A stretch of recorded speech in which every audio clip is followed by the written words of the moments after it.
welcome back to your channel, The Cellular Secret. Today we are going to dive into the fundamental unit of life, cell. Let's get started. So, what is cell?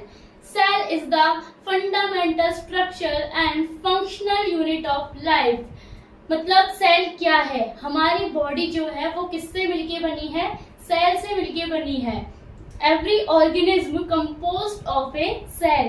Cell क्या है? Cell is the fundamental structure and functional unit of life. Cell क्या है? Fundamental structure and functional unit of life. Means जहां word आए life, that means living organism. Living organism जितने भी आप देख पाते हो, fungi, bacteria, plants, animal, including human beings also. तो लिविंग बींग्स, जहां लिविंग बींग्स की बात की जाएगी, दैट मीन्स लाइफ.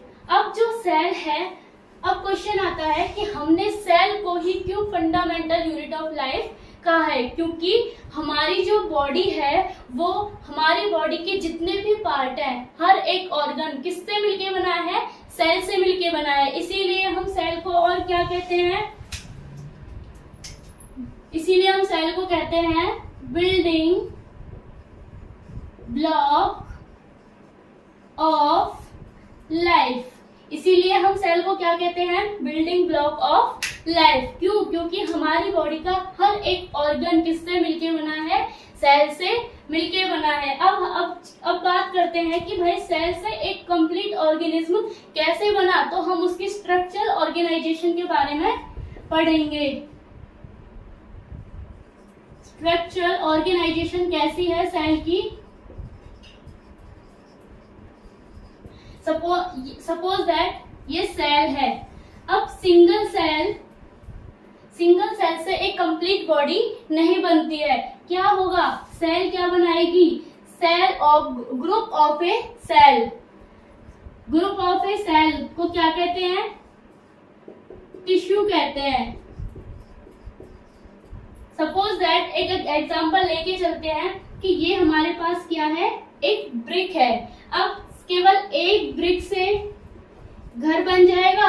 नहीं, एक ब्रिक से घर नहीं बनेगा. तो हम लोग क्या करते हैं? ब्रिक को एक दूसरे से कनेक्ट करते हैं. जब बहुत सारी ब्रिक को एक दूसरे से कनेक्ट करते हैं तो क्या बन जाती है?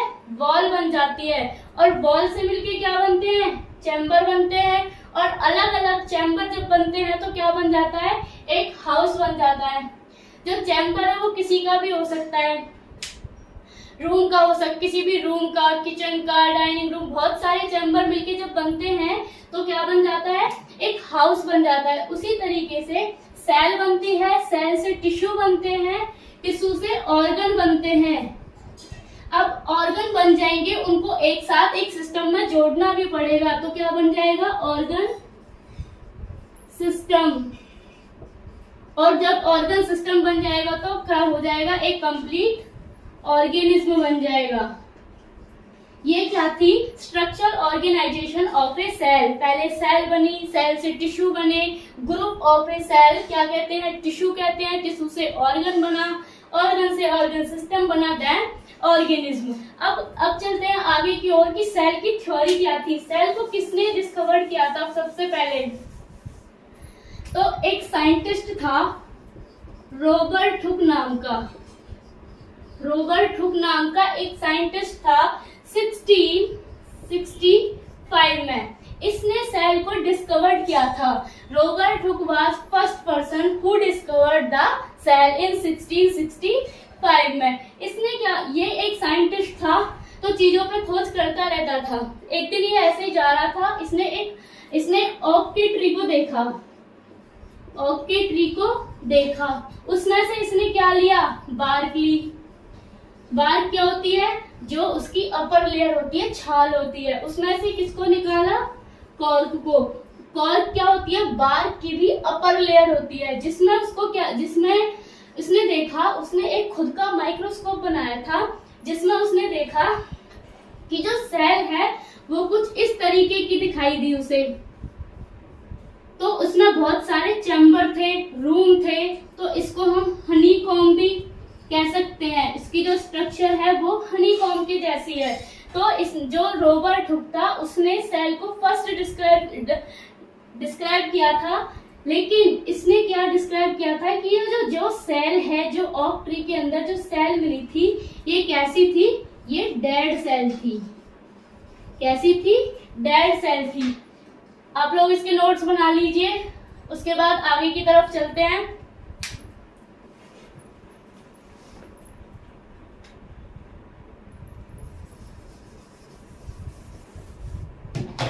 रॉबर्ट हुक के बाद एक दूसरा साइंटिस्ट आया था, क्योंकि रॉबर्ट हुक ने तो डेड सेल को डिस्कवर किया था, लेकिन अगर कोई आपसे ये क्वेश्चन पूछे डिस्कवरी किसने की थी सेल की, तो नाम रॉबर्ट हुक का ही आएगा, क्योंकि जो सेल वर्ड है वो किसने दिया था, रॉबर्ट हुक ने ही दिया था। उसके बाद एक साइंटिस्ट आता है एंटन वॉन लीeuwenhoek। इसके पीछे भी हुक है और उसके पीछे भी हुक है, रॉबर्ट हुक, एंटन वॉन लीeuwenhoek। ये कब आया था, 1674 में। इसने किसकी डिस्कवरी की थी, लिविंग सेल की। इसने किसकी डिस्कवरी की थी, लिविंग सेल की। अब इन सब के बाद एक तीसरा साइंटिस्ट आया। भाई जो सेल होते हैं, सेल के अंदर एक न्यूक्लियस नाम का कुछ प्रेजेंट होता है, ठीक है, लेकिन हमें पहले ये नहीं पता था कि ये न्यूक्लियस है। तो उसको किसने डिस्कवर किया था, रॉबर्ट ब्राउन ने। रॉबर्ट ब्राउन ने क्या डिस्कवर किया था, न्यूक्लियस डिस्कवर किया था 1831 में। Got it. सपोज दैट ये सेल है, सेल के अंदर ये जो डार्क स्पॉट आपको दिखाई देगा, डार्क, एकदम बिल्कुल डार्क कलर का, ये क्या होगा, हमारा न्यूक्लियस होगा। Did you understand? After that एक साइंटिस्ट आया। अगर सेल थ्योरी की बात करते हैं, सेल थ्योरी में सबसे पहला जो साइंटिस्ट था उसका नाम क्या था, सेल थ्योरी किसने डिस्कवर की थी सबसे पहले, मैथियस लेडन 1838 में। ये एक कौन था, बॉटनिस्ट साइंटिस्ट था। बॉटनिस्ट था तो मतलब प्लांट के बारे में ही स्टडी करता था। तो इसने कहा कि जितनी भी सेल हैं, जो जितने भी प्लांट हैं, वो सब किससे मिलके बने हैं, सेल से मिलके बने हैं। All plants are made up of cells. इसने कहा था कि जितने भी प्लांट है सब किससे मिलके बने हैं, सेल से मिलके बने हैं। इसके बाद एक और साइंटिस्ट था, थियोडोर स्वान 1839 में। ये एक जूलॉजिस्ट था। जूलॉजिस्ट कौन होते हैं, जो एनिमल की स्टडी करते हैं।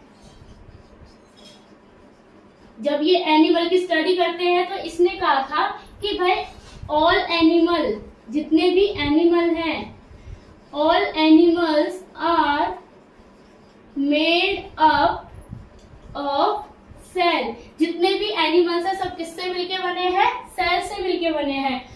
रॉबर्ट हुक ने सेल की डिस्कवरी की, लेकिन उसने डेड सेल को डिस्कवर किया था। उसके बाद एक साइंटिस्ट आया था, एंटन वॉन लीeuwenhoek 1674 में। इसने लिविंग सेल की डिस्कवरी की थी। रॉबर्ट ब्राउन ने न्यूक्लियस को डिस्कवर किया था। सेल थ्योरी में सबसे पहला साइंटिस्ट कौन था, मैथियस सेल्डन 1838 में। ये एक बॉटनिस्ट था। इसने कहा था कि जितने भी प्लांट हैं सब किससे मिलके बने हैं, सेल से मिलके बने हैं। उसके बाद कौन आया था? थियोडोर स्वान 1839 में। इसने कहा था, भाई ये जूलॉजिस्ट था, इसलिए इसी ने कहा कि जितने भी एनिमल्स हैं वो सब किससे मिलकर बने हैं? सेल से मिलकर बने हैं। लेकिन ये किसी ने नहीं बताया कि जो सेल है वो आती कहां से है। तो इस चीज को बताने के लिए एक साइंटिस्ट आया, रुडोल्फ विर्चो 1855 में। इसने कहा था कि जितनी भी सेल हैं वो सब कहां से डेवलप हुई हैं? Pre exciting cell. All cell are exist from pre-exciting cell। Pre means पहले वाली जो सेल्स थी। सपोज दैट ये एक सेल है, ये डिवाइड करेगी, तो ये वाली जो सेल होगी इसको हम कह देंगे प्री एक्साइटिंग सेल्स। ऐसे ही जो सेल है वो डिवाइड करती हैं। तो ये चीज किसने डिस्कवर्ड की थी? रुडोल्फ विर्चो ने 1855 में। आप लोग इसके नोट्स बना लीजिए। उसके बाद आगे की तरफ बढ़ते हैं। सेल के बेसिस पे, सेल के नंबर साइज के बेसिस पे हम चलते हैं।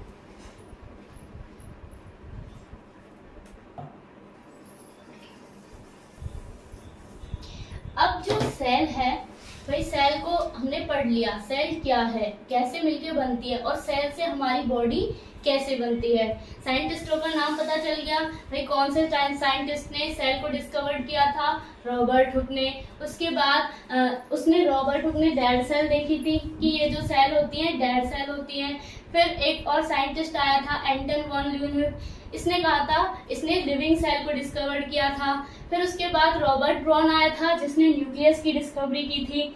ठीक है, अब उसके बाद क्या होगा? ये जो सेल है ये कैसे सोच करती हैं? डिफरेंट साइज की। मतलब जैसे सोच के देखो कि हमारे घर में बहुत सारे लोग रहते हैं, ठीक है, क्या वो जो बहुत सारे लोग रहते हैं सब दिखने में एक जैसे हैं? क्या सबकी साइज एक जैसा है? हाइट सबकी एक जैसी है? सबके अलग अलग है, सबका सब कुछ डिफरेंट है। उसी तरीके से ये जो सेल है सबका साइज डिफरेंट होगा, शेप डिफरेंट होगी, नंबर डिफरेंट होगा, सबके सब डिफरेंट तरीके से होंगी। एनिमल की अलग होगी, प्लांट की अलग होगी, फंगी की अलग होगी, बैक्टीरिया की अलग होगी।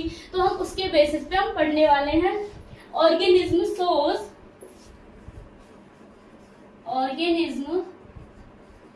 सोज क्या शो करेगा? वैरायटी। किसकी? सेल की। Organism show variety of cell. किसके बेसिस पे?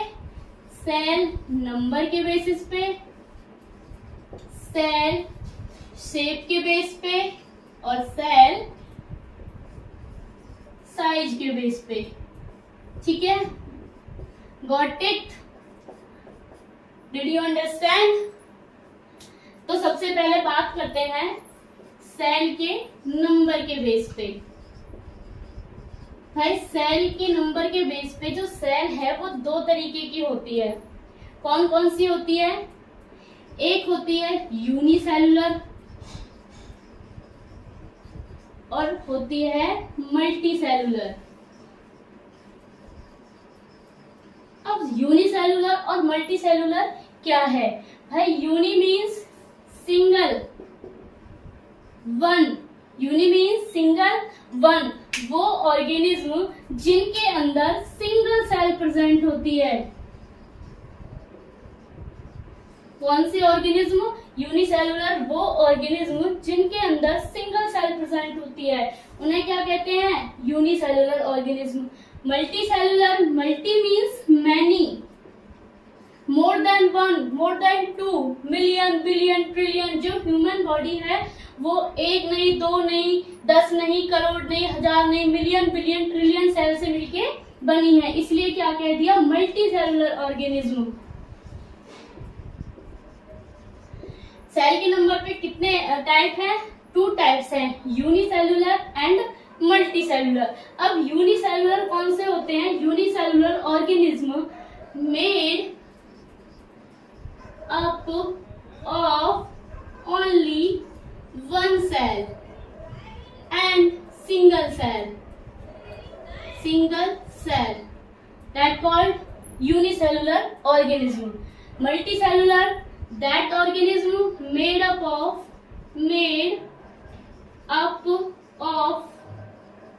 more than one cell. एक से ज्यादा सेल जिसके अंदर प्रेजेंट होंगे वो हमारा मल्टी सेलुलर ऑर्गेनिज्म होगा. एग्जाम्पल क्या होंगे यूनिसेलुलर के? अमीबा के अंदर यूनिसेल होती है, अमीबा के अंदर सिंगल सेल होती है, पैरामीशियम के अंदर, ये सब क्या है हमारे सिंगल सेलुलर ऑर्गेनिज्म है. अगर मल्टी सेलुलर ऑर्गेनिज्म की बात करें तो कौन आ जाएगा मल्टी सेलुलर में? एनिमल आ गए, प्लांट सेल आ गई, ह्यूमन बींग्स भी तो मल्टी सेलुलर ही हैं. तो ये हमारे क्या थे? सेल नंबर के बेस पे. नंबर के बेस पे क्या था? यूनिसेलुलर और मल्टी सेलुलर, दो टाइप के होते हैं. अब सेल साइज की बात करते हैं. इसके नोट्स बना लीजिए पहले, उसके बाद फिर सेल के साइज और शेप की बात करेंगे. साथ के साथ नोट्स बनाते चलिए ताकि आप लोगों को इजी रहे और एंजॉय के साथ पढ़ते चलिए.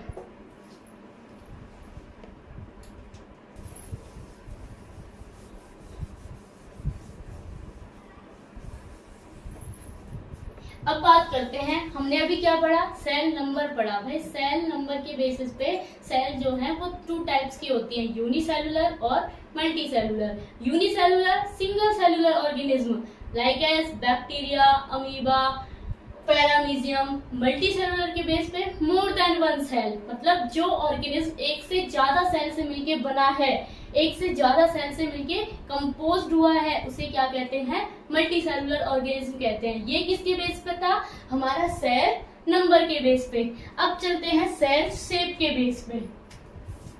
सेल शेप के बेस पे शेप की बात करते हैं तो जैसे कि मार्कर है, मार्कर की शेप कैसी है? सिलेंड्रिकल है. और बोर्ड की शेप कैसी है? स्फेरिकल है. ठीक है, हर किसी जितने भी चीजें होती हैं, जितने भी सब्सटेंस होते हैं, सबकी जो शेप होती है वो डिफरेंट होती है. किसी की भी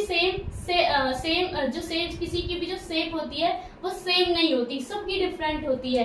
ऐसे ही जो हमारी बॉडी में सेल हैं, जो ऑर्गेनिज्म की बॉडी में जो सेल प्रेजेंट है वो भी सबकी डिफरेंट होती है. कैसे डिफरेंट होती है? जैसे कि हमारी बॉडी में बहुत सारी सेल ऐसी हैं जो अलग अलग हैं. RBC, WBC. आरबीसी क्या होती है? Red blood cells. डब्ल्यूबीसी क्या होती है? White blood cells. और कौन सी सेल है? न्यूरॉन की सेल है, और मस्कुलर सेल्स है, स्पंज सेल्स है, ओवम सेल्स है. बहुत सारी सेल ऐसी होती हैं जो एक दूसरे से डिफरेंट होती है, जिनकी जो शेप होती है वो बहुत अलग होती है. जैसे कि ये क्या है? ये है मस्कुलर सेल. जो मस्कुलर सेल होती है ये एंड पॉइंट से कनेक्ट होती है. मस्कुलर सेल जो होती है ये एंड पॉइंट से कनेक्ट होती है. और इसकी शेप कैसी होती है? स्पाइंडल शेप होती है. इसकी शेप कैसी होती है? स्पाइंडल शेप होती है, इलोंगेटेड होती है. किसकी सेल है ये?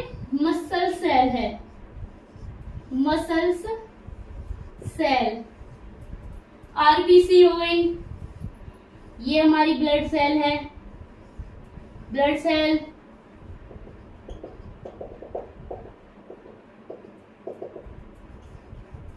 ब्लड सेल कहाँ होती है? सेल कहाँ होती है? बॉडी के अंदर. तो ब्लड सेल भी बॉडी के अंदर ही होगी. न्यूरॉन, ये सबसे इंपॉर्टेंट सेल है हमारी बॉडी की. न्यूरॉन,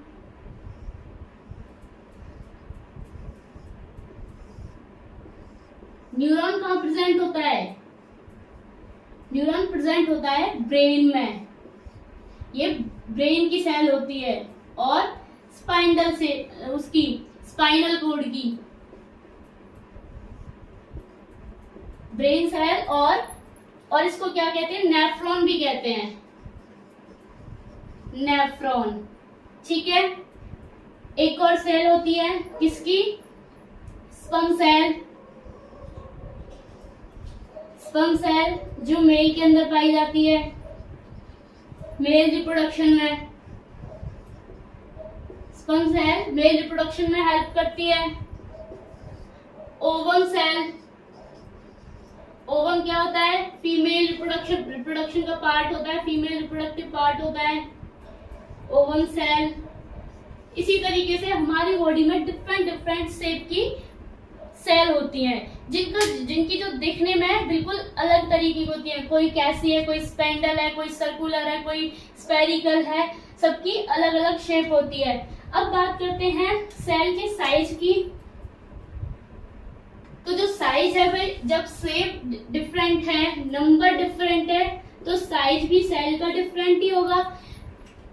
जितनी सारी सेल होती हैं, सबका जो साइज है वो डिफरेंट है, बहुत ज्यादा डिफरेंस है सेल के बीच में। कोई सेल कैसी है, कोई सेल कैसी है, किसी का साइज कितना है, किसी का साइज कितना है। तो जो सेल होती है, सबसे छोटी सेल होती है, उसका नाम क्या है? माइकोप्लाज्मा। माइकोप्लाज्मा ये क्या है? स्मॉलेस्ट सेल है, सबसे स्मॉलेस्ट सेल है। और इसको क्या कहते हैं? PPLO। क्या नाम कहते हैं इसको? क्या कहते हैं? PPLO, pleuro pneumono like organism. Pleuro pneumono like organism, PPLO। कौन सी है? माइकोप्लाज्मा सेल्स होती है। ये सबसे छोटी सेल होती है साइज में। और कौन सी सेल होती है? माइकोप्लाज्मा सेल कहाँ मिलती है? बैक्टीरिया के अंदर मिलती है। कहाँ मिलती है? ये एक बैक्टीरियल सेल है जिसका नाम है माइकोप्लाज्मा सेल्स। माइकोप्लाज्मा सेल्स जो है सबसे स्मॉलेस्ट सेल है और इसको PPLO भी कहते हैं, प्लूरोन्यूमोनो लाइक ऑर्गेनिज्म। तो सेल साइज के बेस पे ये सबसे छोटी सेल हो गई। अगर लार्जेस्ट सेल की बात करें, लार्जेस्ट सेल तो कौन सी है? ऑस्ट्रिच सेल है। ऑस्ट्रिच एग जो होता है, सेल जो होती है, उसका सबसे लार्जेस्ट सेल जो है हमारी ऑस्ट्रिच एग की सेल है, जो ऑस्ट्रिच के अंदर पाई जाती है। और सेल साइज, तो हमने सेल की डिफरेंट वैरायटी पढ़ी, सेल की शेप पढ़ी, सेल का साइज पढ़ा, सेल का नंबर पढ़ा। नंबर के बेस पे यूनिसेलुलर और मल्टीसेलुलर, शेप के बेस पे डिफरेंट टाइप की, सभी की जो शेप है वो डिफरेंट है। किसी की स्पाइंडल है, मसल्स की स्पाइंडल है, और ओवम की राउंड है, किसी की इलोंगेटेड है, किसी की स्पेंड्रिकल है, किसी की स्लैंड्रिकल है। सभी की जो शेप है वो डिफरेंट है। सेम उसी तरीके से सेल का जो साइज है वो साइज भी डिफरेंट है। जैसे कि बैक्टीरियल सेल है, बैक्टीरियल सेल सबसे छोटी सेल है, उसके अंदर माइकोप्लाज्मा होता है, जिसको किस नाम से जानते हैं? PPLO के नाम से, प्लूरोन्यूमोनो लाइक ऑर्गेनिज्म। और लार्जेस्ट सेल किसकी है? ऑस्ट्रिच एग की सबसे लार्जेस्ट सेल है। तो ये क्या था? ये था organism source variety of cell, number, cell shape, cell size. इसके नोट्स बना लीजिए, उसके बाद फिर हम आगे की तरफ चलते हैं। बच्चों, आपने इसका स्क्रीनशॉट तो ले लिया होगा, अब मैं इसको रफ कर देती हूँ। अब हम क्या करते हैं? अब हम देखते हैं कि सेल किससे मिलके बनी है। ये तो पता चल गया सेल कहाँ से आई है, किसने बनाई है, सेल क्या है क्या नहीं है। अब हम देखेंगे सेल की स्ट्रक्चर, ऑर्गेनाइजेशन क्या है और ये किससे मिलके बनी है। तो what is the cell made of? What is cell made of? Cell किससे मिलके बनी है। और what is the structural, organization structure of cell, structure of cell, cell किससे मिलके बनी है, उसकी ऑर्गेनाइजेशन स्ट्रक्चर क्या है? तो सेल है, सेल क्या है? Basic structure and fundamental unit of life. Cell क्या है? Basic structure and fundamental unit of life. किस किस कंपोनेंट से मिलके बनी है? कंपोनेंट 5 कंपोनेंट से मिलके बनी है। सबसे पहले आता है प्लाज्मा मेम्ब्रेन, इसे सेल वॉल भी कहते हैं। अब प्लाज्मा मेम्ब्रेन को शॉर्ट में पीएम कहते हैं और सेल वॉल को शॉर्ट में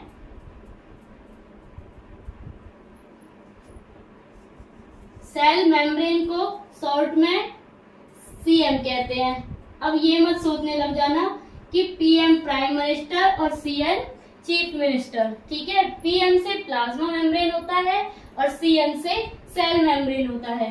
अगर एग्जाम में क्वेश्चन आए कि सेल मेम्ब्रेन क्या है, तो डरना नहीं है, दोनों सेम है, प्लाज्मा मेम्ब्रेन भी और सेल मेम्ब्रेन भी। सेकंड क्या आता है? Cell wall. सेल वॉल, जो प्लाज्मा मेम्ब्रेन है उसके बाहर सेल वॉल प्रेजेंट होती है। थर्ड क्या है? Nucleus, then cytoplasm, then cell organelle, cell organelles, ठीक है? अब प्लाज्मा मेम्ब्रेन की बात करते हैं। पहले हम इनको थोड़ा थोड़ा इंट्रोडक्शन कर लेते हैं, उसके बाद फिर इस चैप्टर में हम इनको बहुत ज्यादा डीपली पढ़ेंगे। तो प्लाज्मा मेम्ब्रेन क्या होती है? ये हमारी क्या है? सेल है। ये हमारी क्या है? सेल है। अब सेल की जो ये वाली लेयर होती है, आउटर लेयर जो होती है, उसे हम क्या कहते हैं? पीएम कहते हैं, प्राइम मिनिस्टर कहते हैं। उसे हम क्या कहते हैं? प्लाज्मा मेम्ब्रेन कहते हैं। आउटर मोस्ट कवरिंग है, पता चल गया प्लाज्मा मेम्ब्रेन क्या है? हम लिख सकते हैं जो प्लाज्मा मेम्ब्रेन है वो आउटर मोस्ट कवरिंग है सेल की, outer most covering of the cell. ये फ्लेक्सिबिलिटी होती है, फ्लेक्सिबल होती है बहुत ज्यादा, और क्या करती है? जिसको भी सेल के अंदर आना होता है वो सब किससे पूछ के आता है? प्लाज्मा मेम्ब्रेन से पूछ के आता है। ये एक किसी को सेल के अंदर जाना है, ये एक लक्ष्मण रेखा की तरह है भाई, इसको जाना है तो इसको अक्रॉस करके जाना पड़ेगा। अगर किसी को सेल के अंदर जाना है तो पहले प्लाज्मा मेम्ब्रेन को अक्रॉस करना पड़ेगा, तब वो सेल के अंदर एंटर करेगा। अब जो सेल वॉल है, सेल वॉल क्या है?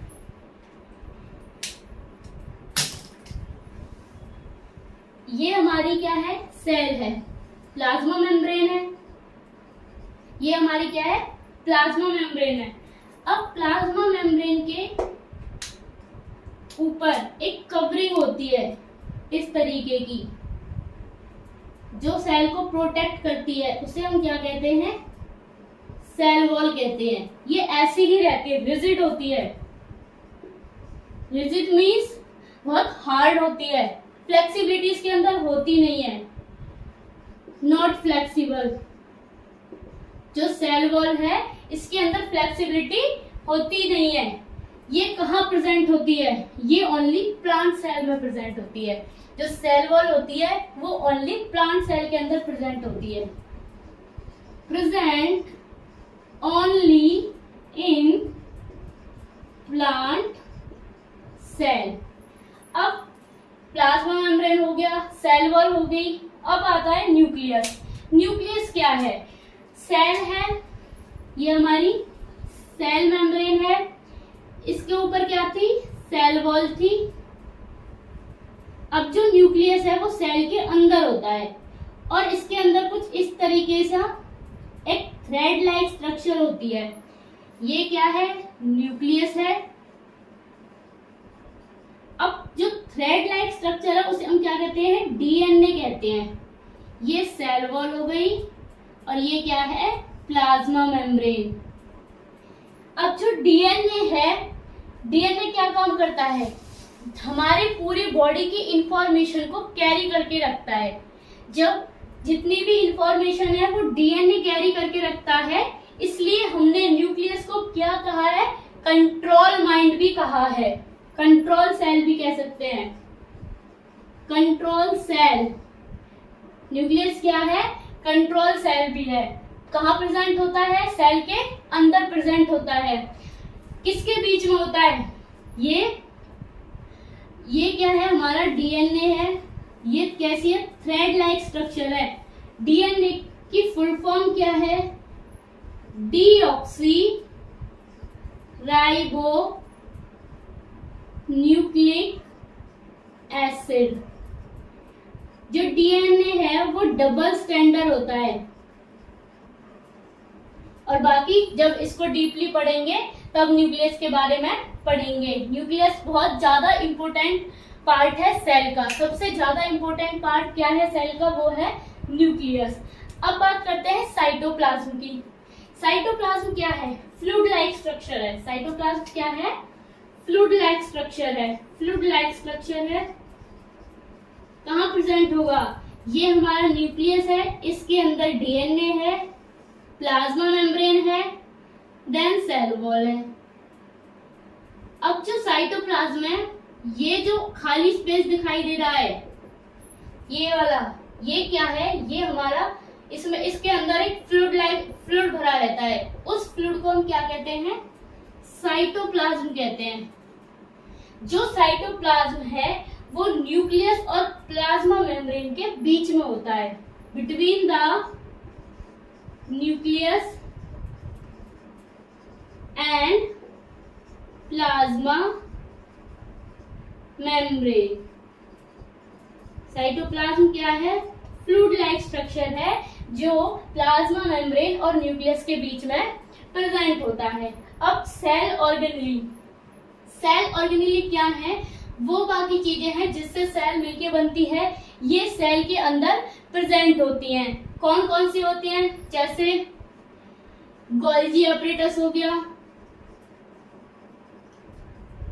ER endoplasmic reticulum, endoplasmic reticulum, ribosomes, lysosomes, और भी बहुत सारी सेल ऑर्गेनेली होती हैं। माइटोकॉन्ड्रिया हो गया। सेल ऑर्गेनेली में हम इन सारी चीजों के बारे में पढ़ेंगे जो सेल, जिन चीजों से सेल मिलके सेल बनी है। अब एक बार इसको रिवाइज कर लेते हैं, उसके बाद आप लोग नोट्स बना लेना, फिर आगे चलते हैं। इनके बारे में डीपली पढ़ेंगे वन बाय वन। सबको अच्छा लग रहा होगा, समझ आ रहा होगा, और मैंने एक एक कॉन्सेप्ट को बहुत अच्छे से क्लियर किया है ताकि आप नीट जेईई की तैयारी बहुत अच्छे से कर सको। तो जो सेल है वो किससे मिलके बनी है? सेल के कंपोनेंट क्या क्या है? न्यूक्लियस है, प्लाज्मा मेम्ब्रेन है। सबसे पहले सेल के अंदर क्या बनता है? प्लाज्मा मेम्ब्रेन बनता है। प्लाज्मा मेम्ब्रेन के बाद सेल वॉल बनती है। सेल वॉल के बाद न्यूक्लियस बनता है, देन साइटोप्लाज्म और सेल ऑर्गेनेली। अब जो प्लाज्मा मेम्ब्रेन होती है, ये क्या होती है? आउटर मोस्ट कवरिंग होती है सेल की। क्या होती है? आउटर मोस्ट कवरिंग होती है सेल की, जो सेल को प्रोटेक्ट करती है, जो सेल को प्रोटेक्ट करती है। इसको हम सिलेक्टिवली परमेएबल मेम्ब्रेन भी कहते हैं, जो मैं अभी आपको आगे बताने वाली हूँ जब हम इसको बहुत ज्यादा डीपली से पढ़ेंगे। तो सिलेक्टिवली परमेएबल मेम्ब्रेन होती है जब भी किसी सब्सटेंस को, किसी भी मटेरियल को, किसी को भी इसके अंदर जाना होता है तो वो प्लाज्मा मेम्ब्रेन की परमिशन लेके एंटर करता है। ये बहुत ज्यादा फ्लेक्सिबल होती है। अब जो सेल वॉल है ये कैसी है? ये रिजिड है, बहुत ज्यादा रिजिड, मतलब हार्ड है, फ्लेक्सिबिलिटी नहीं है इसके अंदर। ये कभी भी कहीं भी नहीं जा सकती क्योंकि फ्लेक्सिबल नहीं है। और ये केवल प्लांट सेल के अंदर प्रेजेंट होती है। सेल वॉल जो होती है केवल प्लांट सेल के अंदर प्रेजेंट होती है। इस पॉइंट को नोट कर लेना कि जो सेल वॉल है वो प्लांट सेल के अंदर ही प्रेजेंट होती है। ठीक है। अब न्यूक्लियस क्या है भाई? न्यूक्लियस को हमने कंट्रोल सेल क्यों कहा है? क्योंकि न्यूक्लियस के अंदर डीएनए प्रेजेंट होता है। डीएनए का काम क्या है, हमारी बॉडी में जो कुछ भी चल रहा है, जितनी सारी एक्टिविटीज हो रही हैं, उन सब की इंफॉर्मेशन कौन कैरी करके रखता है, डीएनए कैरी करके रखता है। इसीलिए हमने न्यूक्लियस को कंट्रोल सेल भी कहा है, ठीक है। और साइटोप्लाज्म क्या है, फ्लूइड लाइक स्ट्रक्चर है जो न्यूक्लियस और प्लाज्मा मेम्ब्रेन के बीच में पाया जाता है। सेल ऑर्गेनेली, ये सारी सेल ऑर्गेनेली हैं जिनके बारे में हम इस चैप्टर में बहुत अच्छे से पढ़ेंगे। या तो आप इसका स्क्रीनशॉट ले लीजिए या फिर नोट्स बना लीजिए, फिर आगे की तरफ बढ़ते हैं। आई होप आप सबने नोट्स, आप सब मेरे साथ साथ नोट्स बना के चल रहे होंगे। अब मैं इसको रफ कर देती हूँ, उसके बाद हम 1 बाय 1 करके इन सबके सेल के बारे में पढ़ेंगे।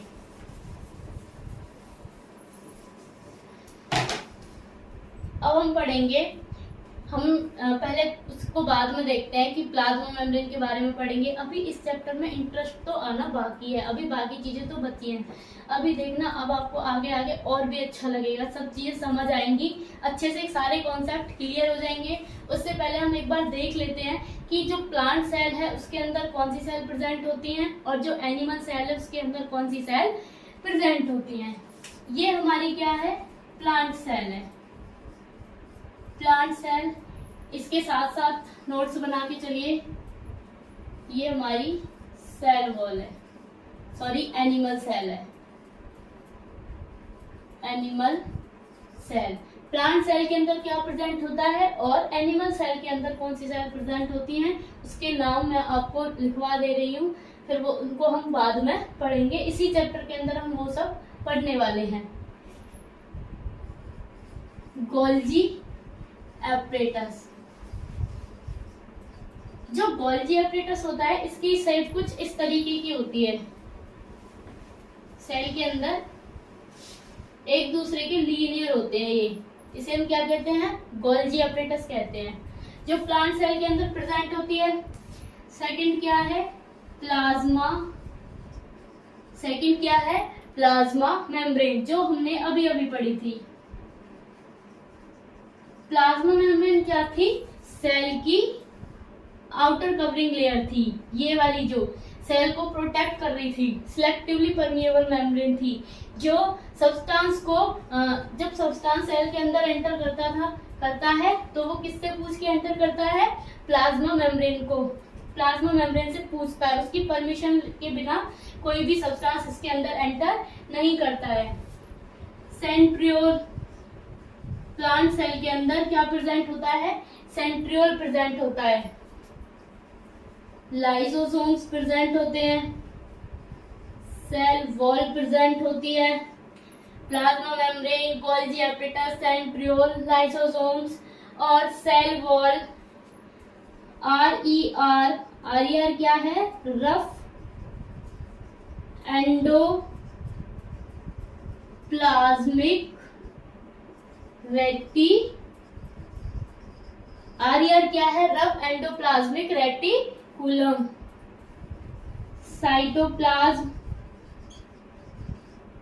न्यूक्लियस, साइटोप्लाज्म, न्यूक्लियस, और एक RER होता है, एक SER होता है। SER क्या है, स्मूथ एंडोप्लाज्मिक रेटिकुलम। इतनी सारी सेल जो हैं ये हमारी प्लांट सेल के अंदर प्रेजेंट होती हैं। अब एनिमल सेल की अगर बात करते हैं तो एनिमल सेल के अंदर कौन कौन सी सेल आती हैं, इसके अंदर भी RER, SCR, nucleus, plasma membrane,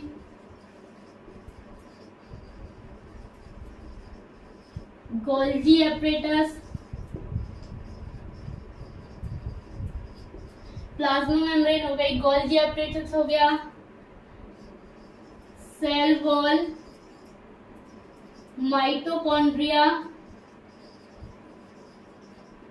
cell wall, mitochondria, chloroplast, ये क्या है, प्लांट सेल के अंदर ये वाली सेल प्रेजेंट होती है और एनिमल सेल के अंदर ये वाली सेल प्रेजेंट होती है। अब सबसे पहले, वैसे तो प्लाज्मा मेम्ब्रेन सबसे पहली लेयर होती है, लेकिन उससे भी पहली एक लेयर होती है सेल के ऊपर, जिसको हम क्या कहते हैं, सेल वॉल कहते हैं। लेकिन जो हमने अभी पहले फ्लो चार्ट बनाया था, उसमें जो सबसे पहला पार्ट था वो क्या था, प्लाज्मा मेम्ब्रेन का था। ठीक है, अब लेकिन प्लाज्मा मेम्ब्रेन तो क्या है, सेकंड लेयर है, सेल की सेकंड लेयर है। तो हम सीक्वेंस से पढ़ते चलेंगे। सबसे पहले हम किसके बारे में पढ़ेंगे, सेल वॉल के बारे में पढ़ेंगे। इसको साथ के साथ लिखते चलें। सबसे पहले हम किसके बारे में पढ़ेंगे, सेल वॉल। सेल वॉल मतलब सेल मीन्स ये जो हमारी फंडामेंटल स्ट्रक्चर, ये fundamental structure and functional unit of life. और वॉल क्या है, जो दीवार होती है, ये हमारी क्या है, सेल है। ये क्या है, सेल है। इस लेयर को क्या कहते हैं, प्लाज्मा मेम्ब्रेन।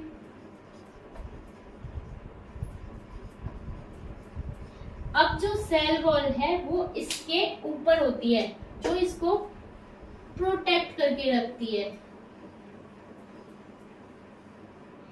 ये क्या है, ये हमारी सेल वॉल है। सेल वॉल किसके अंदर प्रेजेंट होती है, सेल वॉल प्लांट सेल के अंदर प्रेजेंट होती है। किसके अंदर प्रेजेंट होती है, प्लांट सेल के अंदर प्रेजेंट होती है।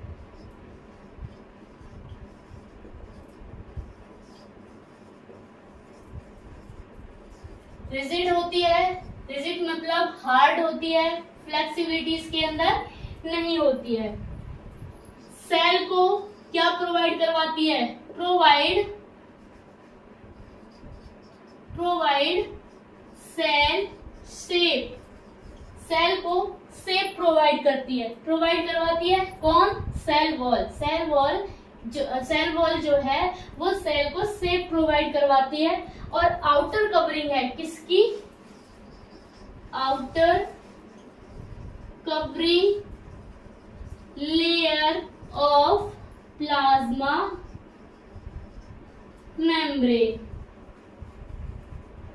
Outer covering layer of plasma membrane.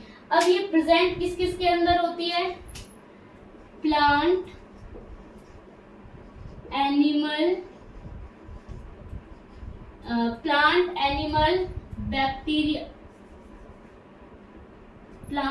Bacteria, fungi, virus और एनिमल। प्लांट के अंदर सेल वॉल प्रेजेंट होती है। बैक्टीरिया के अंदर भी सेल वॉल प्रेजेंट होती है। क्या फंगी के अंदर सेल वॉल प्रेजेंट होती है, फंगी भी तो प्लांट ही है, इसके अंदर भी सेल वॉल प्रेजेंट होती है। बट वायरस और एनिमल के अंदर सेल वॉल एब्सेंट होती है। अगर सेल वॉल प्लांट के अंदर प्रेजेंट है, अगर सेल वॉल प्लांट के अंदर प्रेजेंट है तो उसको हम कहते हैं सेलुलोज। उसका नाम क्या है, सेलुलोज। प्लांट के अंदर सेल वॉल प्रेजेंट है तो उसको हम किस नाम से जानते हैं, सेलुलोज। ये किसकी बनी होती है, सेलुलोज की बनी होती है। और जो बैक्टीरिया है, अगर बैक्टीरिया के अंदर सेल वॉल प्रेजेंट है तो वो किसकी बनी होती है, पेप्टिडोग्लाइकेन।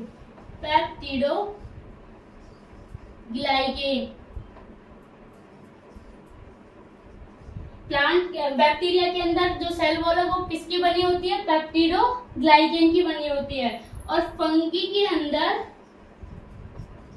काइटिन क्या है, जिसे आप लोग चिटिन बोलते हो, ये क्या है, काइटिन है।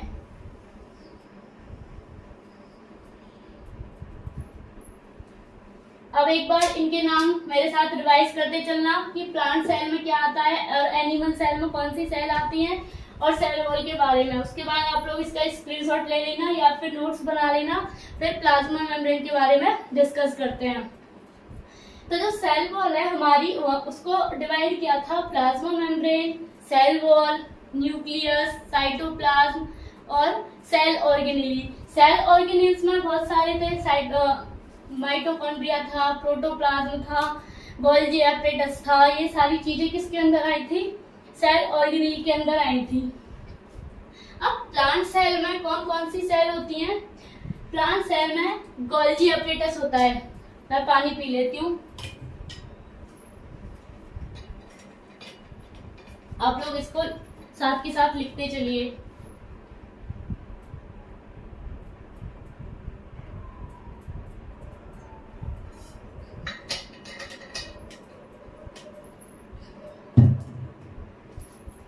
प्लांट सेल के अंदर गोल्जी एपरेटस होता है, प्लाज्मा मेम्ब्रेन होती है, सेंट्रियोल होता है, लाइसोसोम्स प्रेजेंट होते हैं, सेल वॉल होती है, आरईआर होता है, रफ एंडोप्लाज्मिक रेटिकुलम, एससीआर होता है, स्मूथ एंडोप्लाज्मिक रेटिकुलम, साइटोप्लाज्म होता है, न्यूक्लियस प्रेजेंट होता है।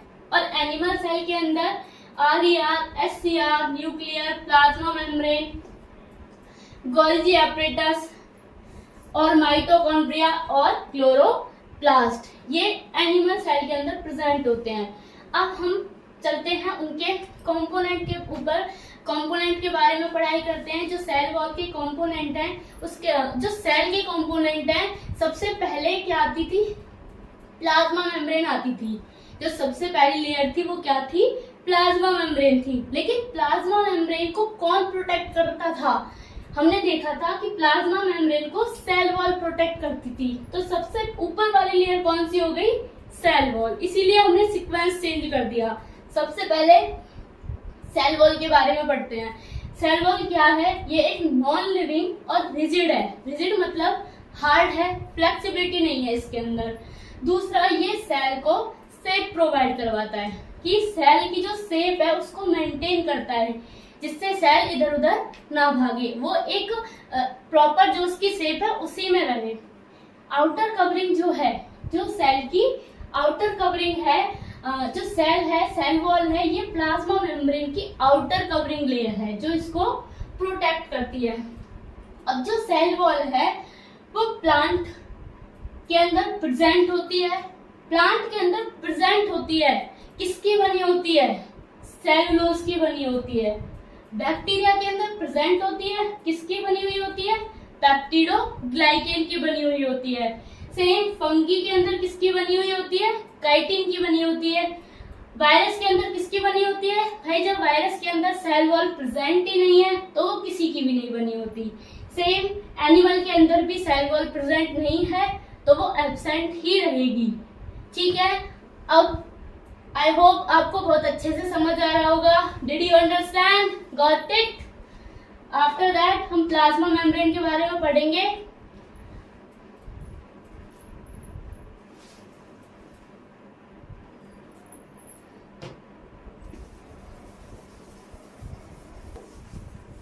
अब हम पढ़ेंगे प्लाज्मा मेम्ब्रेन के बारे में। थोड़ा थोड़ा तो मैंने अभी बता दिया था कि प्लाज्मा मेम्ब्रेन क्या है, किसकी बनी होती है।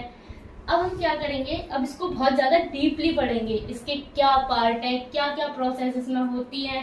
तो plasma membrane, PM prime minister, plasma membrane. और क्या कहते हैं प्लाज्मा मेम्ब्रेन को? सेल मेम्ब्रेन भी कहते हैं, सेल मेम्ब्रेन। अभी अभी हमने पढ़ा था कि जो प्लाज्मा मेम्ब्रेन होती है कैसी होती है? फ्लेक्सिबल होती है। कैसी होती है? फ्लेक्सिबल होती है। आउटर कवरिंग होती है किसकी? सेल की। फ्लेक्सिबल होती है, आउटर कवरिंग होती है सेल की। किससे मिलके बनी होती है? प्रोटीन और लिपिड से। किससे मिलके बनी होती है प्लाज्मा मेम्ब्रेन? प्रोटीन और लिपिड से मिलके बनी होती है। ये क्या है? ये हमारी सेल है। इसके अंदर न्यूक्लियस प्रेजेंट है, बहुत कुछ प्रेजेंट है इसके अंदर।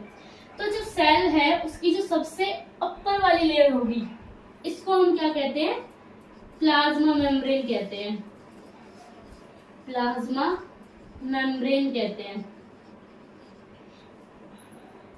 ये जो लिपिड है ये किसका बना होता है? फॉस्फोलिपिड कहते हैं इसको। क्या कहते हैं? फॉस्फोलिपिड। हमारे पास क्या है?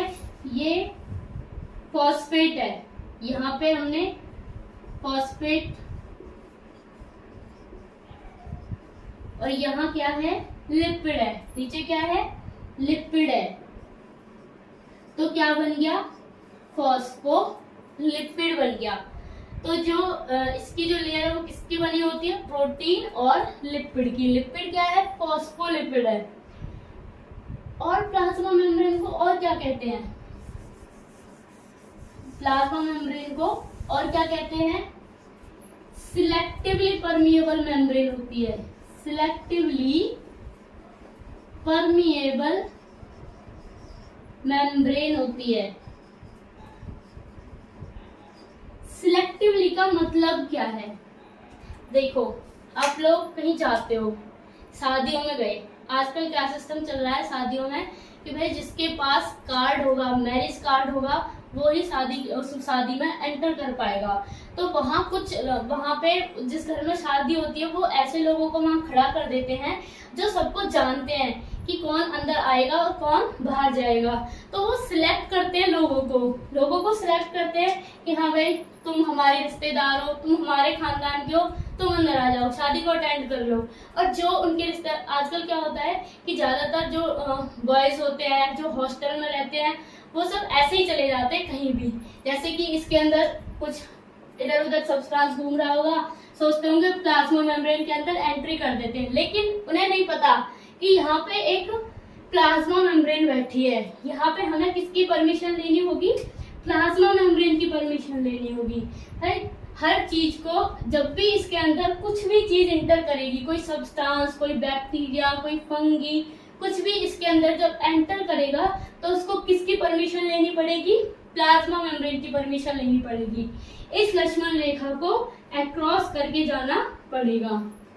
इसीलिए प्लाज्मा मेम्ब्रेन को ये सिलेक्ट करती है स्पेशल सब्सटेंस को जो प्लाज्मा मेम्ब्रेन के लिए बेनिफिशियल होते हैं, जो उन्हें हानि नहीं पहुंचाते, जो इनके लिए हार्मफुल नहीं होते हैं, उन्हें ये अपने अंदर एंट्री करने नहीं देती है। तो ये क्या करती है? प्लाज्मा मेम्ब्रेन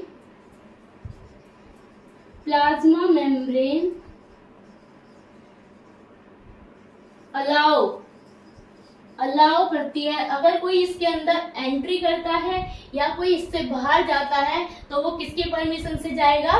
प्लाज्मा मेम्ब्रेन की परमिशन से जाएगा। Allow the entry and exit.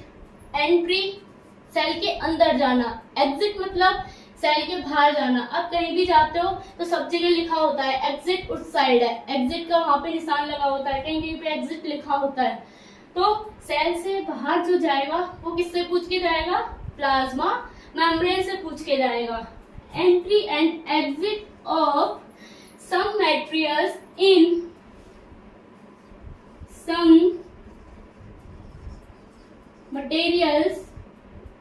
in and out of the cell है। अगर कोई भी मटेरियल है सेल, उसको क्या करना होगा? सेल की परमिशन लेनी होगी। अगर उसे सेल से बाहर जाना है तो वो सेल की परमिशन लेगा, अगर उसे सेल के अंदर आना है तो भी वो किस सेल की परमिशन लेगा? कौन सी सेल? Plasma membrane. इसीलिए इसको क्या कहा है? सिलेक्टिवली परमिएबल मेम्ब्रेन भी कहा है। प्लाज्मा मेम्ब्रेन क्या है? आउटर कवरिंग लेयर होती है सेल की, फ्लेक्सिबल होती है, प्रोटीन और लिपिड की बनी होती है। यहाँ कौन सा लिपिड होता है? फॉस्फोलिपिड होता है। फॉस्फोलिपिड किससे मिलकर बना होता है? फॉस्फेट और लिपिड से मिलकर बना होता है। इसको सिलेक्टिवली परमिएबल मेम्ब्रेन कहते हैं। क्यों कहते हैं? क्योंकि भाई ये जिसको भी सेल के अंदर एंट्री करनी है उसको इस लक्ष्मण रेखा को पार करना होगा, इसके अक्रॉस जाना होगा, इसीलिए इसको क्या कहा है? सिलेक्टिवली परमिएबल मेम्ब्रेन कहा है। अब जो प्लाज्मा मेम्ब्रेन है और क्या करेगी? अलाउ करेगी एंट्री और एग्जिट। अगर सेल में से कोई मटेरियल बाहर जा रहा है या फिर उसके अंदर आ रहा है तो इस चीज की भी परमिशन किससे लेनी पड़ेगी? प्लाज्मा मेम्ब्रेन से लेनी पड़ेगी। ये समझ आया है सभी को?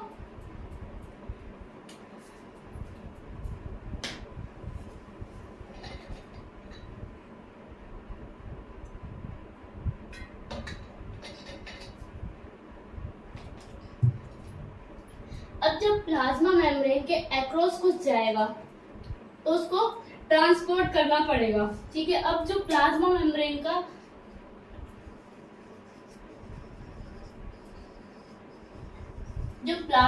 है उसका जो ट्रांसपोर्ट है वो 2 टाइप्स का है। एक है एक्टिव ट्रांसपोर्ट और एक है पैसिव ट्रांसपोर्ट। एक्टिव ट्रांसपोर्ट और पैसिव ट्रांसपोर्ट। और जो पैसिव ट्रांसपोर्ट है इसके भी 2 टाइप्स हैं। कौन कौन से? Diffusion and osmosis. कौन कौन से हैं? Diffusion and osmosis. इसके नोट्स बना लीजिए या फिर आप स्क्रीनशॉट ले लीजिए। उसके बाद एक्टिव और पैसिव ट्रांसपोर्ट पढ़ेंगे। After that diffusion and osmosis, इनकी प्रोसेस के बारे में पढ़ेंगे। आई होप आपको बहुत अच्छे से सब समझ आ रहा होगा।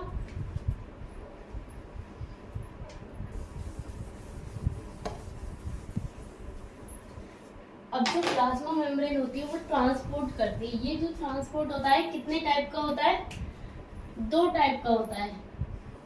कौन कौन सा होता है? एक होता है एक्टिव ट्रांसपोर्ट और एक होता है पैसिव ट्रांसपोर्ट।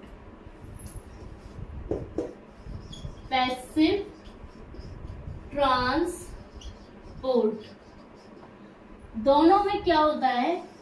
एक्टिव में है और पैसिव में। दोनों में क्या होता है कि ये हमारी प्लाज्मा मेम्ब्रेन है, पैसिव और एक्टिव। इसमें क्या है? प्लाज्मा मेम्ब्रेन जो होती है, सपोज दैट ये हमारी प्लाज्मा मेम्ब्रेन है और यहाँ जो सब्सटेंस है, वाटर हो, कोई भी सॉलिड, लिक्विड, गैस, कोई भी सब्सटेंस हो सकता है, इनसाइड में कम है और बाहर की तरफ आउटसाइड में कैसा है? ज्यादा है, मोर है। यहाँ लो है। ये इनसाइड हो गई सेल के अंदर और ये आउटसाइड हो गई। सेम सिचुएशन यहाँ होगी। प्लाज्मा मेम्ब्रेन है। प्लाज्मा मेम्ब्रेन में ये हमारे सब्सटेंस हैं।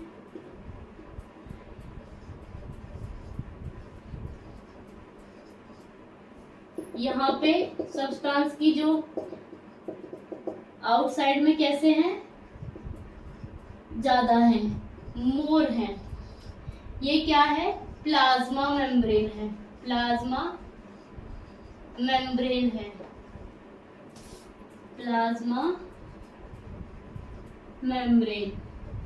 कहीं कहीं मैं सेल वॉल भी लिखूंगी तो इससे कंफ्यूज नहीं होना है। प्लाज्मा मेम्ब्रेन और सेल मेम्ब्रेन दोनों एक ही चीज है। ठीक है, अब इनकी मूवमेंट होगी, सब्सटेंस की मूवमेंट होगी।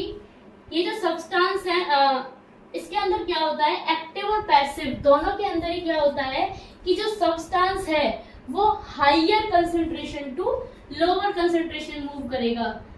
Higher concentration to lower concentration move करेगा। यहाँ पे क्या था? यहाँ पे सब्सटेंस जो थे उसकी ज्यादा मात्रा में थे। आउटसाइड में जो सब्सटेंस थे वो ज्यादा मात्रा में थे, तो पैसिव ट्रांसपोर्ट के अंदर क्या होगा कि जो सब्सटेंस है सेल के अंदर वो आउटसाइड से इनसाइड की तरफ मूव करेंगे, means higher concentration to lower concentration. किसके अंदर? पैसिव ट्रांसपोर्ट के अंदर concentration, substance move higher concentration to lower concentration. और एक्टिव ट्रांसपोर्ट में क्या होगा? एक्टिव ट्रांसपोर्ट में जो सब्सटेंस हैं वो कैसे मूव करेंगे? Lower concentration to higher concentration. कैसे मूव करेंगे substance? Substance move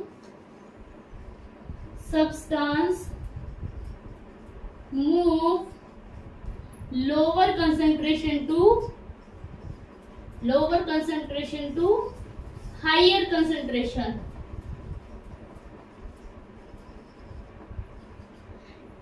passive transport में कैसे मूव करेंगे? Higher concentration to lower concentration.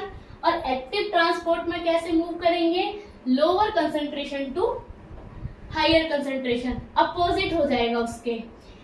अब जो पैसिव ट्रांसपोर्ट होता है इसमें एनर्जी की कोई रिक्वायर्ड नहीं होती है, नो एनर्जी रिक्वायर्ड। क्यों? क्योंकि जो सब्सटेंस है वो higher concentration to lower concentration move करेंगे, तो इसीलिए इसमें एनर्जी की जरूरत हमें नहीं पड़ेगी। लेकिन एक्टिव ट्रांसपोर्ट में क्या होगा? हमें यहाँ एनर्जी की जरूरत होगी, रिक्वायर्ड एनर्जी।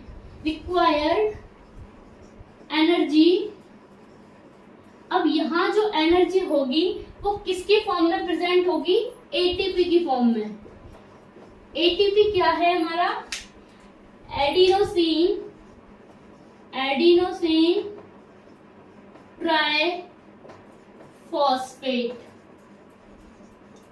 Got it? इसमें एनर्जी की रिक्वायर्ड नहीं होगी और एक्टिव ट्रांसपोर्ट में एनर्जी की रिक्वायर्ड होगी। तो कौन सी एनर्जी होगी? Adenosine triphosphate, ATP. इसकी मूवमेंट कैसी होगी?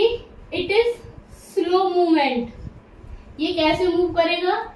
धीरे धीरे मूव करेगा, इट इज स्लो मूवमेंट। और जो एक्टिव ट्रांसपोर्ट है इसकी मूवमेंट कैसी होगी? रैपिड होगी, इट इज रैपिड, फास्ट होगी, रैपिड मूवमेंट। पैसिव की जो मूवमेंट होगी वो धीरे धीरे होगी, स्लो होगी, और एक्टिव की कैसे होगी? रैपिड होगी। इसमें क्या होगा? पैसिव ट्रांसपोर्ट में ओनली स्मॉल मॉलिक्यूल्स और ओनली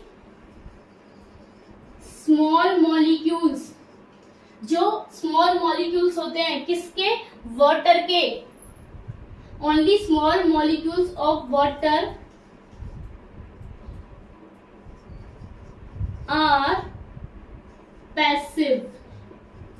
और इसमें क्या होगा? Movement of large molecule. इसमें वाटर के मॉलिक्यूल कैसे होंगे? स्मॉल होंगे। इसमें वाटर के मॉलिक्यूल्स कैसे होंगे? लार्ज होंगे। It is only large molecules, large water molecules, only large water molecules are active. ये क्या था? हमारा एक्टिव और पैसिव में डिफरेंस था। क्या था कि जो प्लाज्मा मेम्ब्रेन है जब वो किसी सेल के अक्रॉस करती है, जब उसे कोई भी सपोज दैट ये हमारी प्लाज्मा मेम्ब्रेन है, ये हमारी प्लाज्मा मेम्ब्रेन है, जब कोई सब्सटेंस इसके अंदर एंटर करेगा तो उसको इस लेयर को अक्रॉस करना होगा। तो इस लेयर के अक्रॉस के बेस पे यहाँ पे जो ट्रांसपोर्ट होगा वो दो तरीके से होगा। कौन कौन सा? Active transport and passive transport. Active transport कौन सा होगा? जब सब्सटेंस मूव करेंगे lower concentration to higher concentration. ये हमारी प्लाज्मा मेम्ब्रेन है। प्लाज्मा मेम्ब्रेन के अंदर क्या है? ये जो वाटर के मॉलिक्यूल्स हैं, सॉलिड भी हो सकता है, गैस भी हो सकता है, लिक्विड भी हो सकता है, कुछ भी हो सकता है। अगर यहाँ कम है, अगर आउटसाइड में कम है और इनसाइड में ज्यादा है, तो मॉलिक्यूल कैसे मूव करेंगे? Lower concentration to higher concentration. Suppose that ये हमारी प्लाज्मा मेम्ब्रेन है, यहाँ पे सब्सटेंस ज्यादा है, सेल के अंदर सब्सटेंस ज्यादा है और बाहर कम है, तो सब्सटेंस कैसे मूव करेंगे? Lower concentration to higher concentration. और यहाँ सब्सटेंस कैसे मूव करेंगे? Higher concentration to lower concentration. यहाँ एनर्जी की रिक्वायर्ड होगी, एक्टिव ट्रांसपोर्ट में एनर्जी की रिक्वायर्ड होगी। रिक्वायर्ड एनर्जी किसकी फॉर्म में रिक्वायर्ड होगी? एटीपी की फॉर्म में। एटीपी को क्या क्या कहते हैं? Adenosine triphosphate. उसके बाद ये जो मूवमेंट है कैसी होगी? बहुत जल्दबाजी में होगी, रैपिड, एकदम से हो जाएगी, rapid movement. Only large water molecules are active. इसमें क्या होगा? जो वाटर के मॉलिक्यूल्स होंगे वो लार्ज होंगे, जो लार्ज मॉलिक्यूल्स होंगे वही एक्टिव होंगे। पैसिव में क्या होगा? यहाँ सब्सटेंस कैसे मूव करेंगे? Higher concentration to lower concentration. Substance move higher concentration to lower concentration. Energy की जरूरत नहीं है, क्योंकि जब substance higher concentration to lower concentration move करते हैं तो वहां एनर्जी की रिक्वायर्ड नहीं होती है। ये कैसी प्रोसेस है? जब एनर्जी की रिक्वायर्ड नहीं है तो यहाँ प्रोसेस कैसी हो जाएगी? स्लो हो जाएगी। जो वाटर के मॉलिक्यूल्स है वो कैसे मूव करेंगे? धीरे धीरे मूव करेंगे, स्लोली मूव करेंगे। और यहाँ जो वाटर के मॉलिक्यूल्स हैं वो कैसे होंगे? स्मॉल होंगे। एक्टिव में कैसे होंगे? लार्ज होंगे। और पैसिव में कैसे होंगे? स्मॉल होंगे। आई होप आपको बहुत अच्छे से समझ आ गया होगा। आप इसके नोट्स बना लीजिए या फिर स्क्रीनशॉट ले लीजिए। उसके बाद हम आगे चलते हैं। तो मैं इसको रफ कर देती हूँ। उसके बाद हम किसके बारे में पढ़ेंगे? पैसिव ट्रांसपोर्ट के बारे में और डीपली जाएंगे। अब हम पैसिव ट्रांसपोर्ट के बारे में और भी डीपली जाएंगे। पैसिव ट्रांसपोर्ट में क्या होता था कि जो वाटर के मॉलिक्यूल्स की मूवमेंट है, जो सब्सटेंस की मूवमेंट है वो कैसे थी? Higher concentration to lower concentration थी। Got it? अब क्या है? जो पैसिव ट्रांसपोर्ट है, पैसिव ट्रांसपोर्ट है, इसमें ये इसके दो टाइप्स होते हैं। कौन कौन से? एक होता है डिफ्यूजन, डिफ्यूजन, और एक होता है ऑस्मोसिस। एक होता है डिफ्यूजन, एक होता है ऑस्मोसिस। दोनों में ही सब्सटेंस कैसे मूव करेंगे? पैसिव में सब्सटेंस कैसे मूव कर रहे थे? Higher concentration to lower concentration. तो सीधी सी बात है, इसमें भी जो सब्सटेंस होंगे वो higher concentration to lower concentration move करेंगे, और ऑस्मोसिस के जो सब्सटेंस होंगे वो भी higher concentration to lower concentration ही मूव करेंगे। लेकिन डिफरेंस क्या होगा? डिफ्यूजन की बात करते हैं तो इसमें जो सब्सटेंस होंगे वो रैपिडली मूव करेंगे। कैसे मूव करेंगे? रैपिडली मूव करेंगे। तो the substance move rapidly। अब जो सब्सटेंस है वो कैसे हो सकते हैं? Solid, liquid and gas and gases. जो सब्सटेंस है वो सॉलिड भी हो सकता है, लिक्विड भी हो सकता है और गैस भी हो सकता है। कैसे मूव करेंगे? फ्रॉम हायर रीजन टू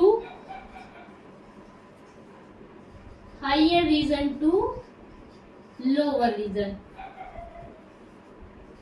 भाई डिफ्यूजन में क्या होगा? डिफ्यूजन में सब्सटेंस मूव करेंगे higher concentration to lower concentration move करेंगे, और जब substance higher concentration to lower concentration move करेंगे तो वो सब्सटेंस कौन से होंगे? सॉलिड, लिक्विड, गैस, कोई भी सब्सटेंस हो सकता है। सपोज दैट एग्जांपल लेके चलते हैं, ये हमारे पास सेल है, ठीक है।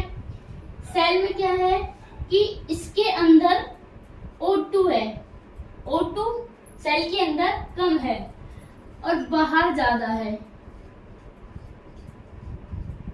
अब जो सब्सटेंस है वो higher concentration to lower concentration move करेंगे। जो सब्सटेंस है वो कैसे मूव करेंगे? Higher concentration to lower concentration. ये प्रोसेस सेल के अंदर भी हो सकती है। कैसे हो सकती है? ये हमारे ग्लूकोज के मॉलिक्यूल्स हैं, यहाँ बहुत सारे मॉलिक्यूल्स हैं और यहाँ पे 2 मॉलिक्यूल्स हैं, तो यहाँ से जो सब्सटेंस है यहाँ मूव करेंगे। तो ये जो ये जो प्रोसेस है सेल के अंदर भी हो सकती है। डिफ्यूजन होगा किसका? प्लाज्मा मेम्ब्रेन का। इस सेल के अंदर क्या होगा? प्लाज्मा मेम्ब्रेन का डिफ्यूजन होगा।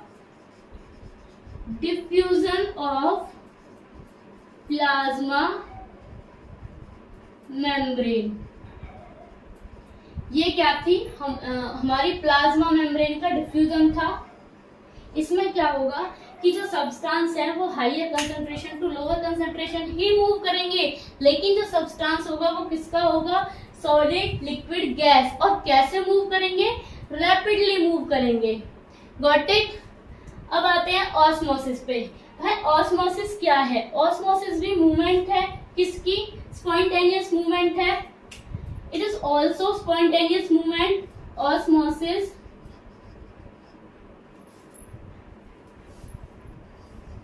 spontaneous means rapidly movement है, लेकिन यहाँ डिफरेंस क्या है कि डिफ्यूजन के अंदर सॉलिड, लिक्विड और गैस की मूवमेंट हो रही थी, यहाँ किसकी मूवमेंट होगी? सॉल्वेंट मीन्स वाटर की मूवमेंट होगी। अगर वाटर बाहर ज्यादा है तो अंदर की तरफ मूव करेगा, अगर वाटर अंदर ज्यादा है तो बाहर की तरफ मूव करेगा। ऐसी प्रोसेस को क्या कहते हैं? ऑस्मोसिस प्रोसेस कहते हैं।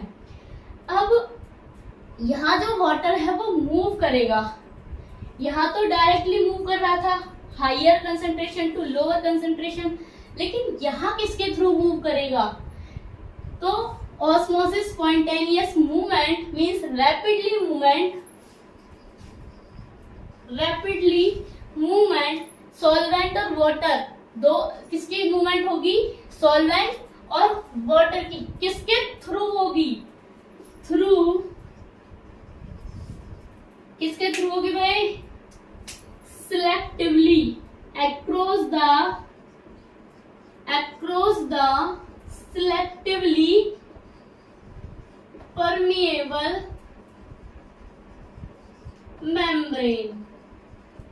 जब इसके अंदर जो सब्सटेंस जाएंगे, पहले जो सिलेक्टिवली परमिएबल मेम्ब्रेन है उसको क्रॉस करना होगा, तब जो वाटर के मॉलिक्यूल्स हैं वो higher concentration to lower concentration move करेंगे।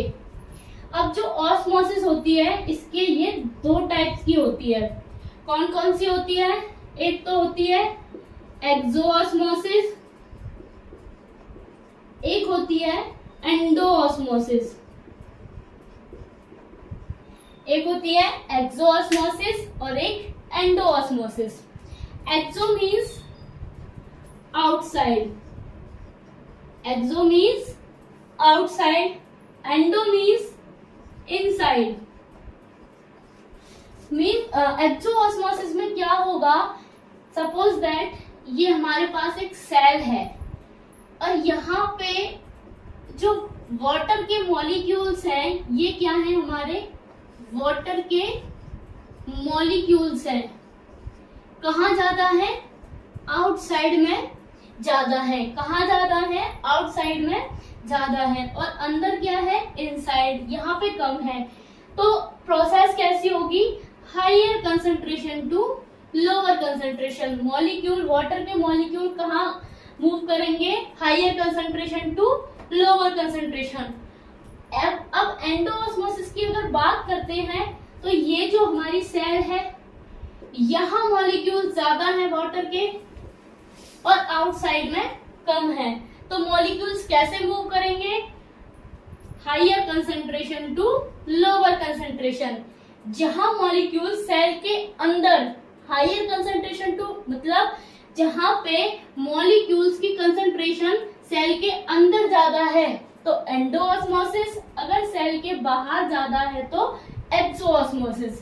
ऐसी प्रोसेस को हम क्या कहते हैं? एंडोऑस्मोसिस और एक्सोऑस्मोसिस।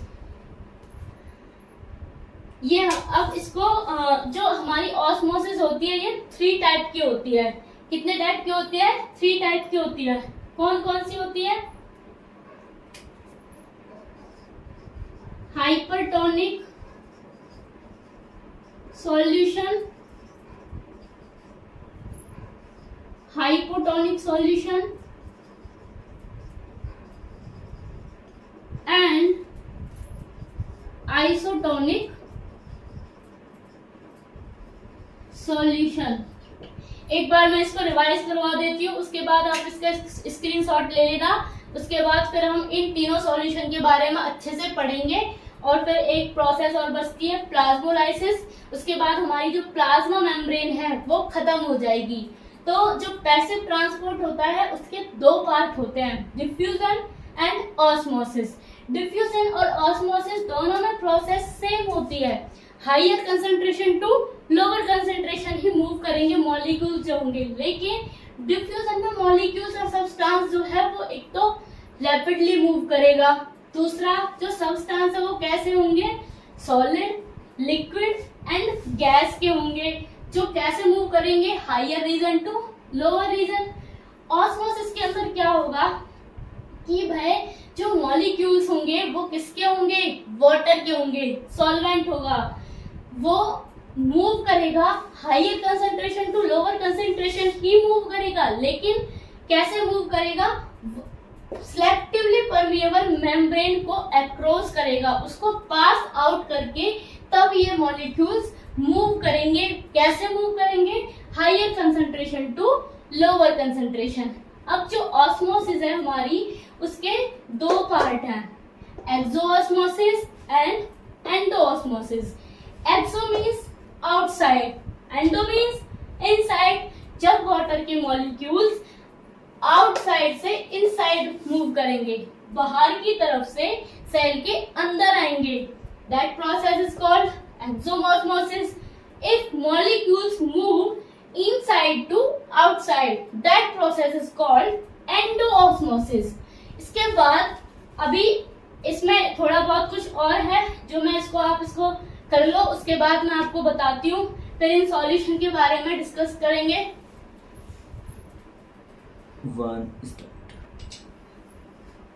नोट्स तो बनाए लिए होंगे, अब इसको इरेज कर देती हूँ, उसके बाद फिर ऑस्मोसिस को और डीपली पढ़ेंगे।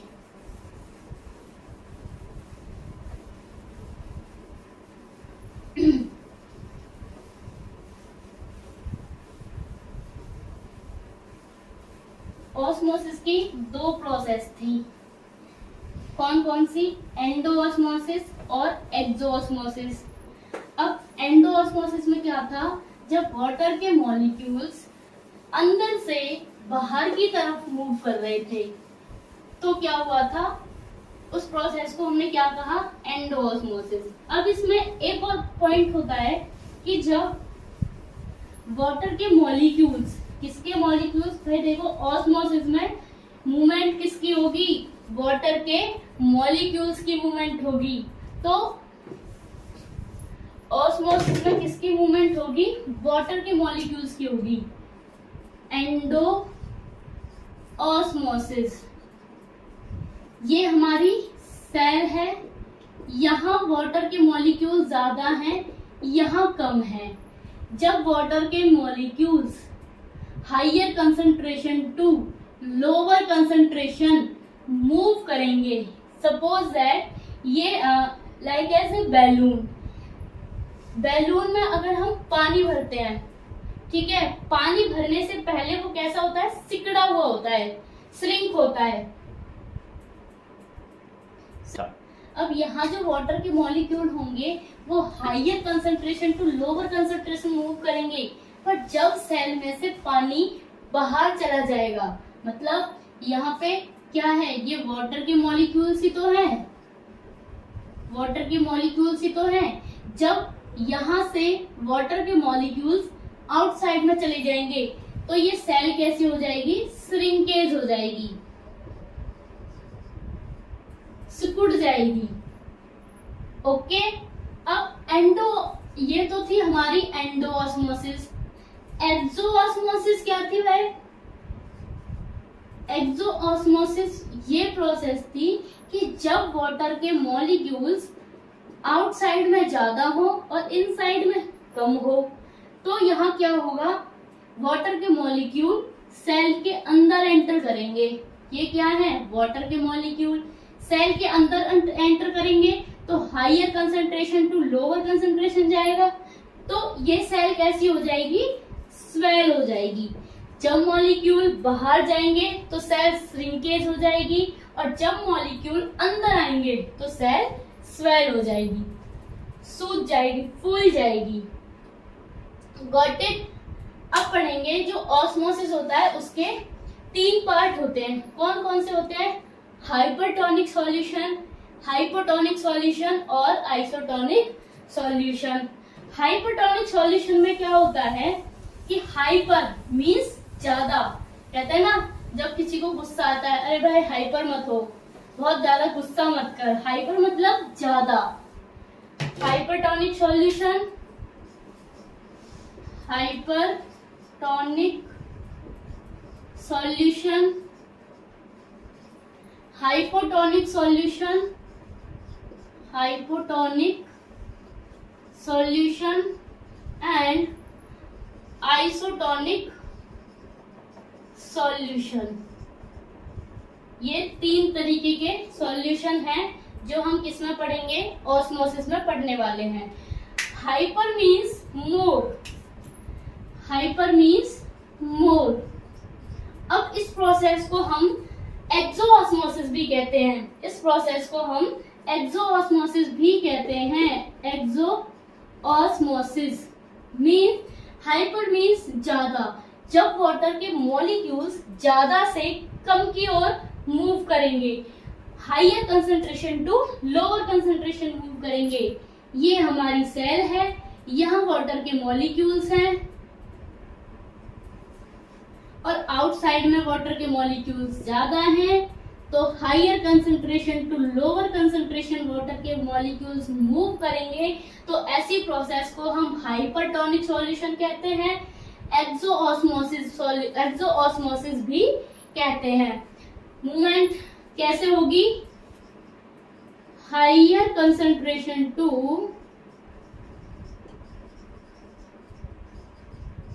लोअर कंसंट्रेशन,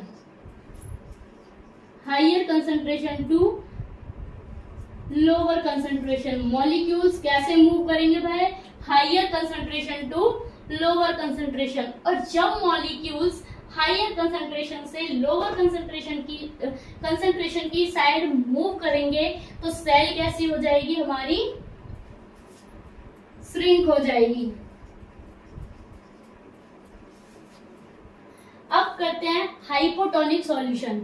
हाइपोटोनिक सॉल्यूशन को हम एंडोऑस्मोसिस भी कहते हैं, मतलब जब वाटर के मॉलिक्यूल्स अंदर से बाहर की तरफ मूव करेंगे, अंदर मॉलिक्यूल ज्यादा है, बाहर मॉलिक्यूल्स कम है।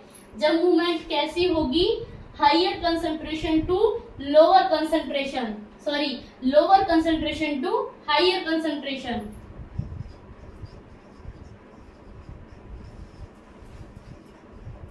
टू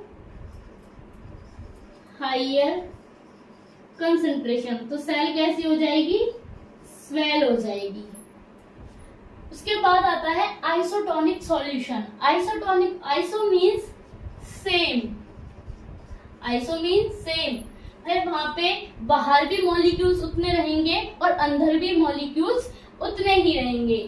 ये सेल है, इतने ही मॉलिक्यूल्स यहाँ प्रेजेंट हैं और इतने ही मॉलिक्यूल्स यहाँ प्रेजेंट हैं। ऐसे सॉल्यूशन को क्या कहते हैं? Isotonic solution. इसके नोट्स बना लीजिए। इसके बाद एक और टॉपिक बचता है, फिर हमारी प्लाज्मा मेम्ब्रेन खत्म हो जाएगी।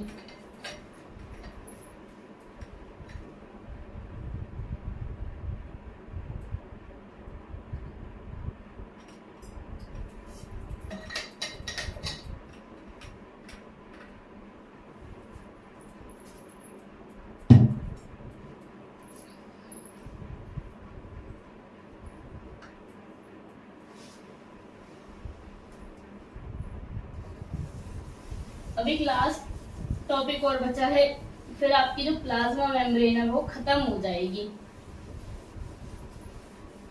प्लाज्मा मेम्ब्रेन क्या थी भाई? आउटर कवरिंग लेयर थी सेल की। Plasmolysis, plasm means plasma membrane. यहाँ क्या होगा? श्रिंकेज होगा। क्या?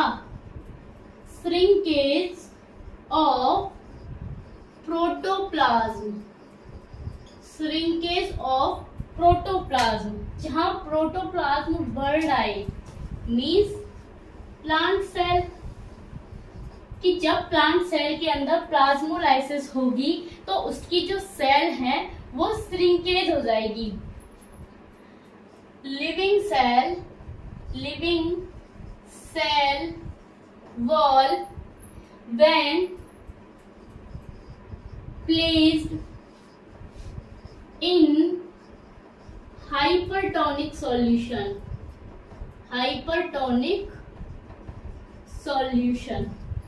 ठीक है। जब सेल श्रिंकेज कब होंगी? जब उनको हाइपरटोनिक सॉल्यूशन में रखा जाएगा। हमारे पास प्लांट सेल है, प्लांट सेल जो है वो लिविंग सेल वॉल है, और living cell wall hypertonic solution में यहाँ पे हमने पढ़ा था अभी, यहाँ क्या हुआ था कि जो मूवमेंट हो रही थी वाटर की वो higher concentration to lower concentration हो रही थी। उसके बाद सेल क्या थी? श्रिंकेज हो रही थी। तो उसी तरीके से हम क्या बनाते हैं? हमारी प्लांट सेल बनाते हैं। ये हमारी क्या है? प्लांट सेल है। ये क्या है? प्लांट सेल है। ये जैसे जैसे इसमें प्लाज्मोलाइसिस होगी तो जो सेल हैं वो श्रिंकेज करना स्टार्ट कर देंगी। इसको साथ के साथ बनाते चलिए। डायग्राम इंपॉर्टेंट है, आएगा। ये क्या है? हमारी सेल वॉल है।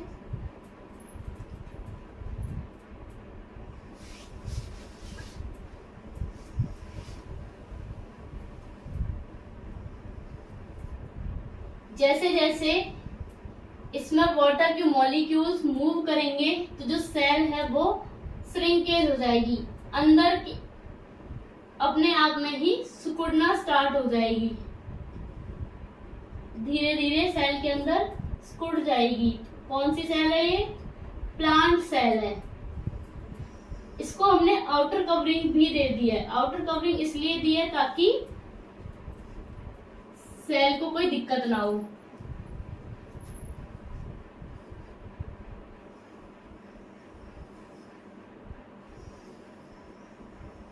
यहाँ पे सेल सिकुड़ने लगी, छोटी धीरे धीरे छोटी हो जाएगी और एंड में आके एकदम बहुत छोटी हो जाएगी, जिसको हम श्रिंकेज कहते हैं। Shrinkage of the cell. यहाँ पे आके एकदम छोटी हो गई, सिकुड़ गई एकदम से।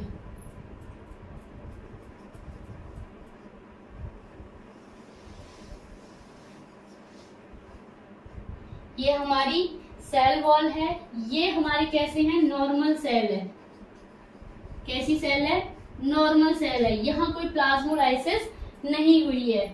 तो ये हमारी यहाँ पे इसके बाद क्या होगा? जैसे जैसे प्लांट सेल में वाटर की कंसंट्रेशन क्या होगी? जब water higher concentration to lower concentration move करेगा तो सेल क्या होना स्टार्ट हो जाएंगी, श्रिंकेज होना स्टार्ट हो जाएंगी। तो यहाँ क्या हो जाएगी, प्लाज्मोलाइसिस। ये हमारी प्रोसेस थी प्लाज्मोलाइसिस की। प्लाज्मोलाइसिस में क्या होता है, जब प्लांट सेल होती हैं वो श्रिंकेज हो जाती हैं, वैसे ही जैसे कि हाइपरटोनिक सॉल्यूशन में हुआ था। हाइपरटोनिक सॉल्यूशन में भी हमने यही किया था कि ये एक्सोऑस्मोसिस है। एक्सोऑस्मोसिस के मतलब जो मॉलिक्यूल्स हैं वो higher concentration to lower concentration move करेंगे, और जब molecule higher concentration to lower concentration move करेंगे तो सेल कैसी हो जाएगी, श्रिंक हो जाएगी। इसी प्रोसेस को हमने क्या कह दिया है यहाँ पे, प्लाज्मोलाइसिस। डायग्राम बना लो अच्छे से, या फिर आप इसका स्क्रीनशॉट ले लो। यहाँ पे हमारा प्लाज्मा मेम्ब्रेन होता है खत्म। अब आज की वीडियो हम यही समाप्त कर देंगे। नेक्स्ट वीडियो में इसका जो बाकी पार्ट बचे हैं उसको डिस्क्राइब करेंगे। I hope you have understood well. If you have any query, any question, any doubt, you can drop your message in comment box, and don't forget subscribe the channel and hit the bell icon. Bye bye.